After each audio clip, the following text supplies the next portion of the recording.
안녕하세요. 최근에는 청소년을 타겟으로 하는 온라인 도박이 늘어나면서 도박에 중독된 청소년들의 사례도 급증하고 있다고 합니다. 도박이 문제가 되는 이유는 잘 아시다시피 중독의 문제로 연결되기 때문인데요. 강한 중독성 때문에 쉽게 뿌리를 뽑을 수 없는 문제가 되고 있습니다.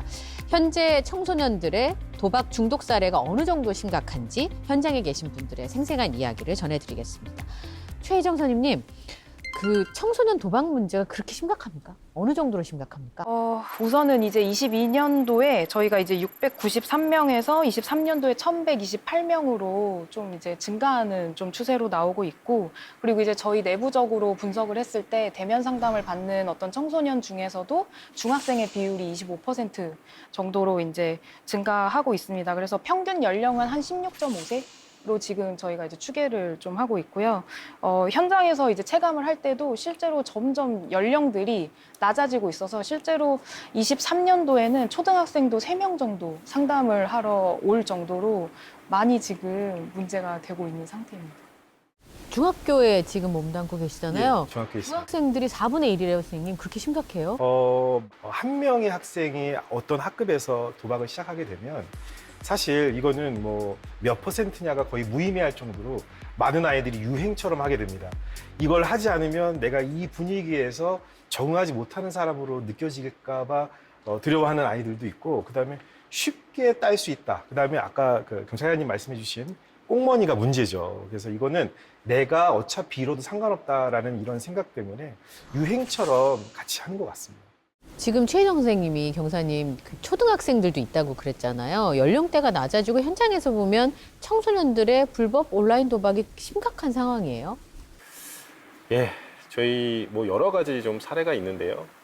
뭐 한 학교에서 집단적으로 아이들이 학교에서 도박을 하는 사례, 그리고 뭐 좀 가정 환경이 어려운 친구가 열심히 고3인데 아르바이트를 해서 번 돈 뭐 수백만 원을 사이버 도박을 통해서 잃고 우울증에 빠진 사례, 그리고 한 친구는 이제 처음에 이제 땄기 때문에 좀 내가 재능이 있나 보다 이고 결국에는 1억 원의 도금액을 들였고, 또 그 인터넷에서 사채까지 끌어다 쓰고 가족들의 개인정보를 제공해서 가족들이 협박에 시달리는 사례 등등해서 정말 좀 많은 사례들이 있고요.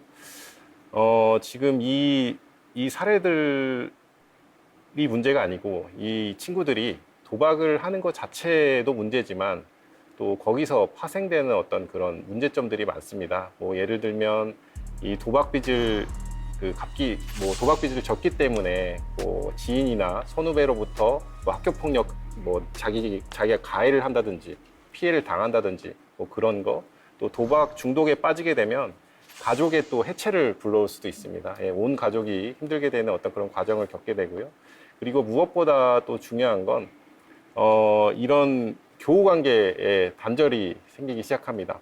보통 아이들이 빚을 지게 되면 친한 친구 또 뭐 지인을 통해서 돈을 빌리기 때문에 또 그런 걸로 인한 교우 관계 단절이 와서 청소년 시기에 어찌 보면 가장 중요한 것들을 잃게 되는 경우가 생겨서 도박은 시작조차 하지 말아야 될 걸로 생각이 됩니다. 1억 원이라고요? 1억 원의 도박빚을 청소년이 줬단 말입니까? 예. 세상에 어떻게 그런 일이 벌어질까 싶은데 학교에서 이제 일선 학교 얘기를 많이 들으실 거 아니에요, 선생님께서는. 어떤 사례들이 있나요?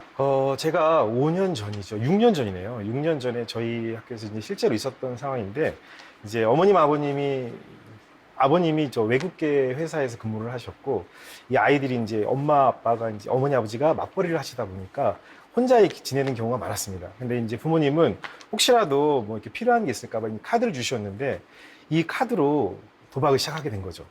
근데 이게 좀 불행인지 다행인지 이 카드의 한도가 되어서 더 이상 결제가 되지 않을 때까지 도박을 했던 아이가 실제로 있었습니다.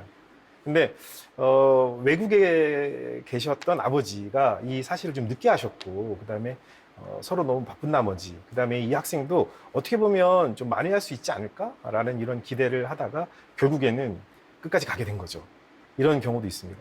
또 하나는 저희가 뭐 이런 요즘에 쉽게 말해서 당근 마켓 이런 거 많이 하잖아요. 중고 플랫폼들이 많죠. 근데 처음에는 이제 도박 이 자금을 마련하기 위해서 친구들한테 좋은 말로 돈을 빌립니다.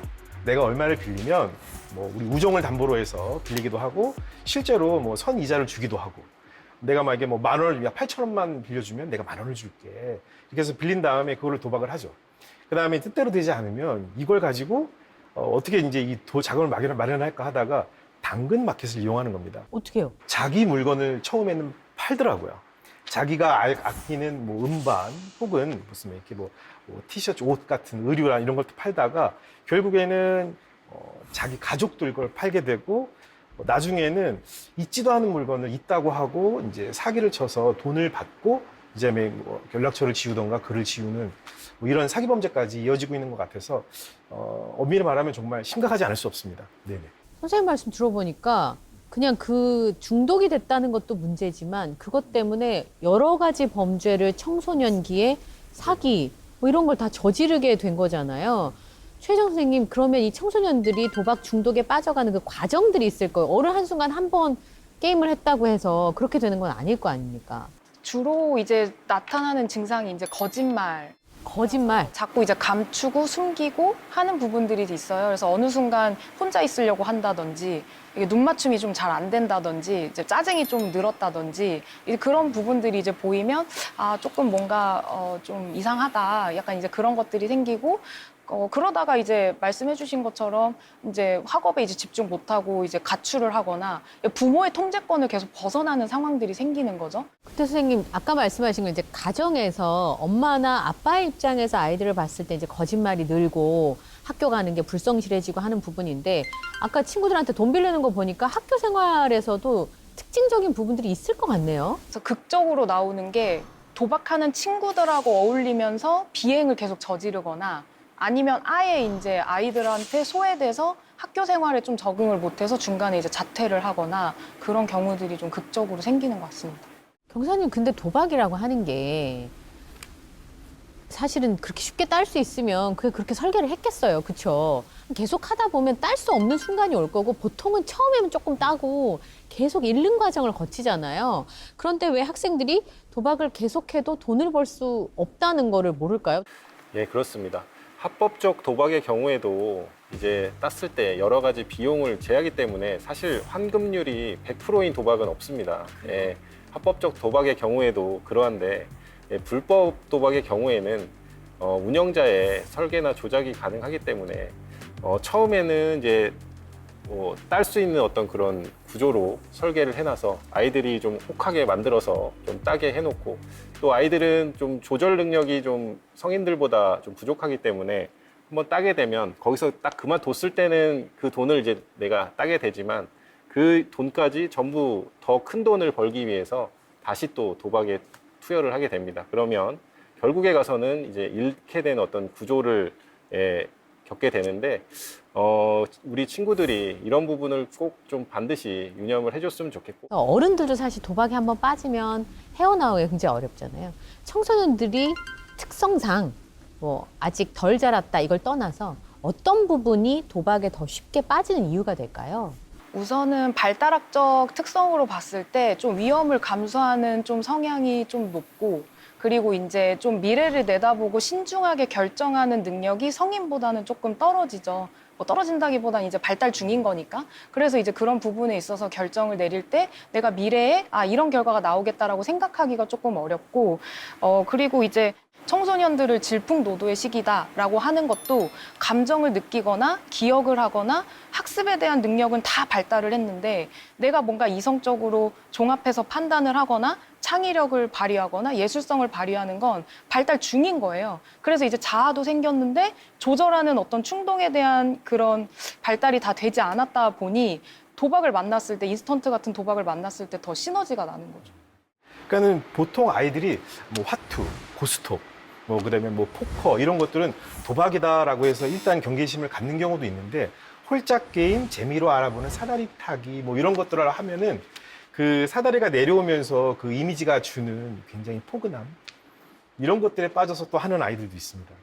악마는 신사의 얼굴을 가장하고 온다 그러잖아요. 말씀하신 것처럼 나 도박입니다라고 안 써 있겠죠. 그죠? 불법 도박 사이트면 유혹할 수 있을 만한 요소들이 다 있으니까 청소년들에게는 굉장히 유혹이 될 수 있을 것 같은데 아까 선생님 그러셨잖아요. 한 반에 그걸 하는 친구 한 명만 있어도 퍼센티지가 의미가 없다.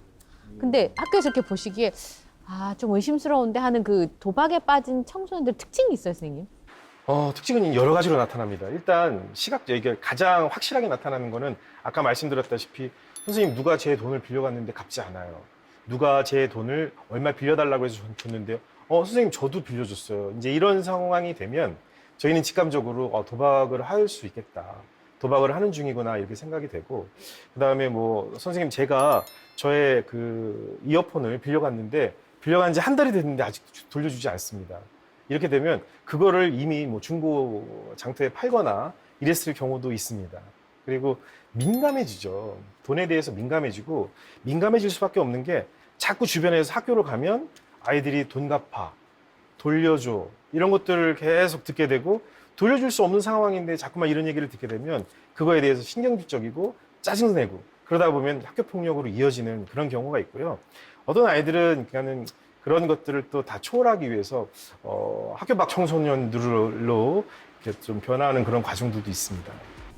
말씀을 듣고 보니까 현장에서 온라인 불법 도박에 중독된 사례가 굉장히 심각하다는 걸 알 수 있었는데요. 현장의 생생한 이야기를 이번 시간에는 전해드렸습니다.